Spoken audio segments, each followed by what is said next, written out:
Everybody, welcome back to Vegas Tips and Tricks Weekly, and we're back in studio today. We're back on the laptop as well. Running a little bit late this week with the show, so I didn't want to try and fiddle around too much with the new software, but we'll probably try to get back to that next week. So I did want to thank everybody who's commented over the past year and a half on our ongoing series of Vegas memories.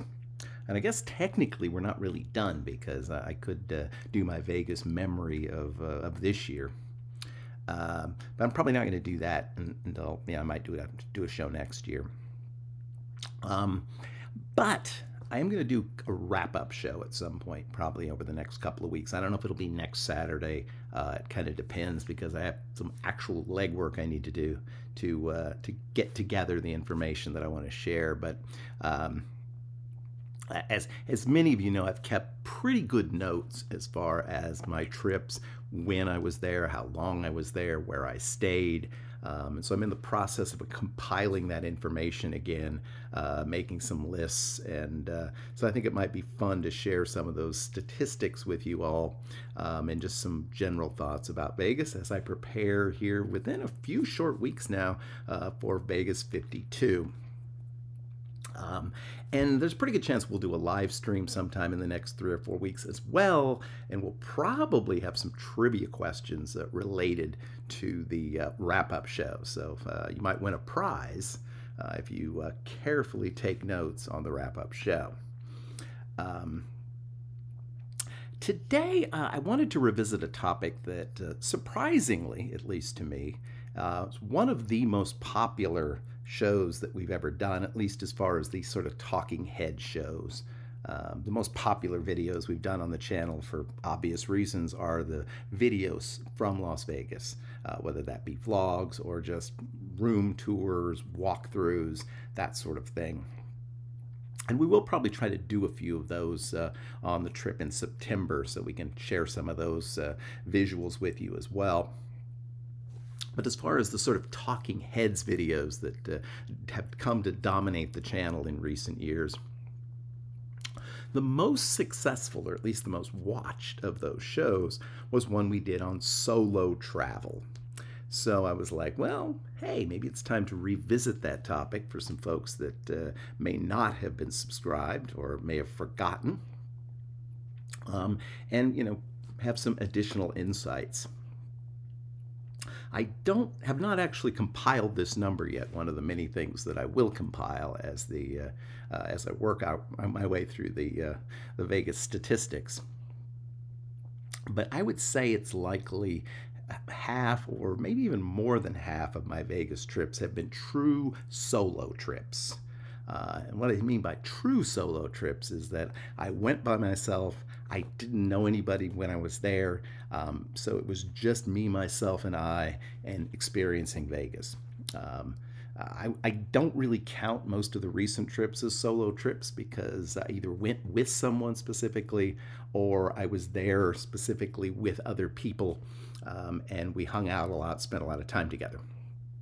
But a lot of the trips were true solo trips.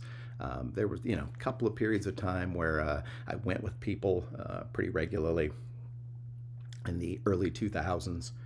And then most recently, I've met up with people while I've been there quite a bit over the last several years. But a lot of the trips, again, were true solo trips. And some people get very intimidated by solo travel, or really solo anything.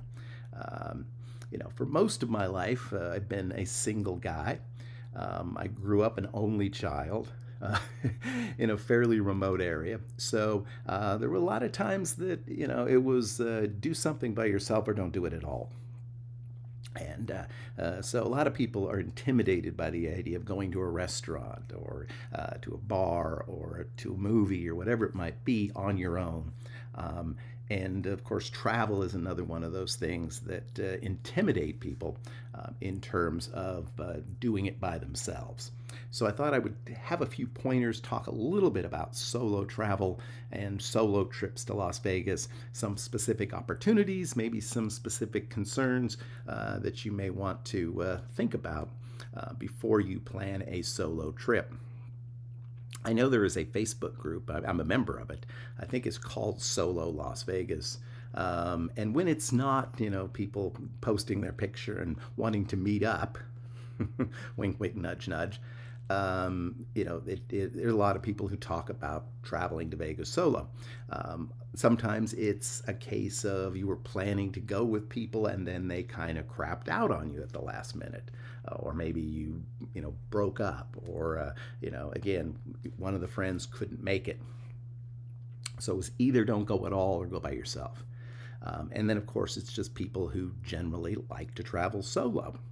I will say Las Vegas is a pretty easy place to go to solo, and there's several reasons for that. First off, there are a lot of people who go to Las Vegas by themselves. Many of those folks, businessmen or women, a lot of conventions. So a lot of people attend those events, and they typically aren't necessarily taking along a spouse or family members with them when they do that. So you see a lot of solo travelers. There's a lot for people to do that do not involve connecting with other people.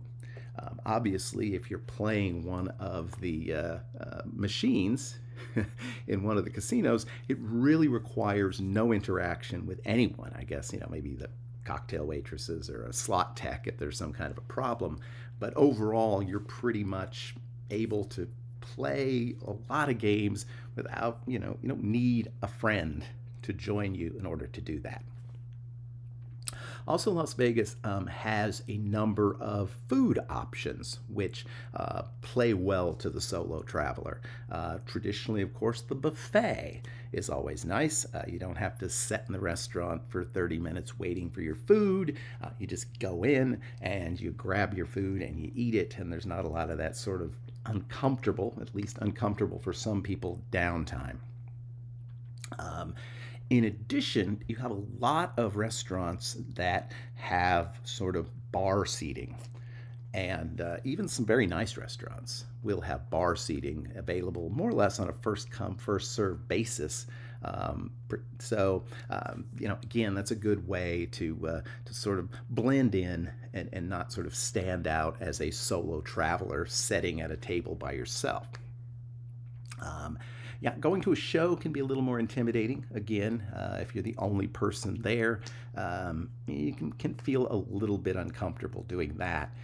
But I will say that the one thing that has been a huge saving grace in recent years, of course, and some people may maybe a mixed blessing here, but is the fact that the smartphone revolution. When I used to go to a restaurant by myself, a lot of times I would take a newspaper, or in Vegas, I might take one of those little touristy magazines, and I would read through that during some of my downtime, so I didn't feel like I was just sitting there by myself with nothing to do. But now, I can play a game on my phone if I'm waiting for my food. I can be taking pictures of my food, or doing a video of the restaurant where I'm eating. Same thing, I guess you could say, with a show or any setting that you have in Las Vegas. So that's kind of a win all the way around. So if you have a smartphone, you always have something to distract you. Along those same lines, one of the reasons people get a little intimidated by solo travel is they feel like they're going to really stick out like a sore thumb, that people are going to look at them and think, wow, there's something wrong with that person because they're by themselves. First off, I hate to break it to you, but most people are way too into themselves to even pay any attention to you. So they're not going to very unlikely to notice that you're there by themselves because they're too busy Instagramming their food or themselves to care about anything like that. So don't worry about that. There are obviously some challenges to solo travel. If you get a cab or a ride share, you're paying just as much as you would if there was two or three of you. So it is cheaper, obviously, to go as a group. And so, that the cost is a little bit greater. Same thing if you were planning to share a room with someone. If you go solo, you're not going to get a break on that. You're going to have to pay exactly the same amount of money in order to stay in the room. So it gets a little more expensive to travel solo, just as it's more expensive to live by yourself. So, but yeah, nobody's paying any attention to you. You're not going to stick out like a sore thumb. And, as long as you got your cell phone with you, that's what everybody else is looking at too. They're not looking at you, they're looking at their phone. So, catch up with the latest social media or message some friends or family, maybe send them a picture and so they can be jealous of where you are. So solo travel, great opportunity. And maybe the best thing about solo travel, at least for me, is you never really have to worry about what anybody else wants to do. You are free to, you want to stay up all night and play, Parcheesi. I'm not going to play Parcheesi. If you want to stay up all night and play Pai Gow poker, no one's going to say, no, you can't do that. Or no, we have to be here, we have to go there. So, yes, you can do what you want when you want, and that's a great sense of freedom. So, big win again there as far as solo travel is concerned. Now, there are some significant concerns for solo travelers. And I would say, to me, the one that stands out is probably security. And it's going to be, more impactful if you're older or younger, if you have some sort of physical limitations. Typically, if you're a female, you may find yourself in situations that feel a little uncomfortable. And just because you see people around you and you're not sure exactly what to think. Yeah, there's some criminals in Las Vegas. There are also people who are on the edge of criminality, grifters of sorts, con artists, people that are trying to get some money out of you, even if you give it voluntarily. So yeah, as a solo traveler, you do appear oftentimes to be more of a victim, and are more easily victimized than if you're with a large group. Particularly of concern here, he says as he has a beer, is overindulging. And people tend to do that quite a bit in Las Vegas. I've been known to do it myself. You got to really be careful. Again, if you are inebriated, particularly if you're very inebriated, you're going to be a very easy target. So, modify your consumption a little bit. If you must drink to some excess, at the very least, do it at your hotel so you can easily stumble back upstairs.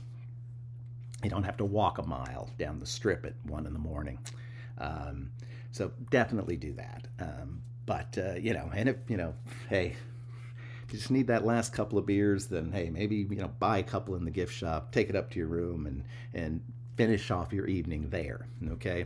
A lot of hotel rooms anymore have fridges in them. So, have some stocked up. If you pass out in your room, that's a lot better than passing out in the casino. So just be really careful. If you do find yourself in a situation that you feel uncomfortable, you think someone's following you, watching you, and it could be the case. And there are plenty of security officers available at any casino, and they will be happy to walk you out to a cab or walk you back to your room, whatever it takes to make you feel safe and secure. So don't feel uncomfortable taking advantage of that. Just in general, as a solo person, maybe don't wander too far afield. Stay in the most populated touristy areas. Again, it's one thing if there's a group of 3 or 4 people, and maybe you wandered, down to Atomic Liquors or something, or out to Ellis Island late at night. It's different when it's just a single individual person. Again, you may appear to be more of a target. So anyway, to summarize, solo travel can be great. You have the opportunity to do what you want to do when you want to do it. Vegas has great opportunities for entertainment and food that are very, very good for the solo traveler. And of course, gambling itself is a pretty solitary activity. And hey, even if you play table games, you may make a new friend. That being said, costs are a little higher because you're not sharing those costs with a friend. And you do have to be a little more cautious, a little more careful about what you do, when you do it, where you do it, because as a solo, you may appear to be more of a victim. Watch out for those people trying to sell you CDs or give you prayer beads, or who want to give you some special companionship, if you get my drift. Most of these people are not terribly reputable. So steer clear, be careful, and a solo trip to Las Vegas can be a great experience. You'll get home, you'll tell all your friends and family, and you'll get back to work, and you'll be, soon enough, dealing with a lot of people once again. So that's our show today on solo travel. If you've traveled to Vegas solo, what are some of your tips and tricks about the best things to do, the best way to make sure that you have a great experience, that you stay safe, and that you have a lot of fun? I'd love to hear it in the comments below. We'll be back again on Wednesday with another one of our Vegas tips and tricks specials. We're running out of hotels, but there's still a few left. So stay tuned. You'll want to see what we talk about this week. And we'll be back next Saturday with another episode of Vegas Tips and Tricks Weekly. Till then, I hope you have a great, lucky, and healthy week. We'll see y'all again real soon. Bye-bye.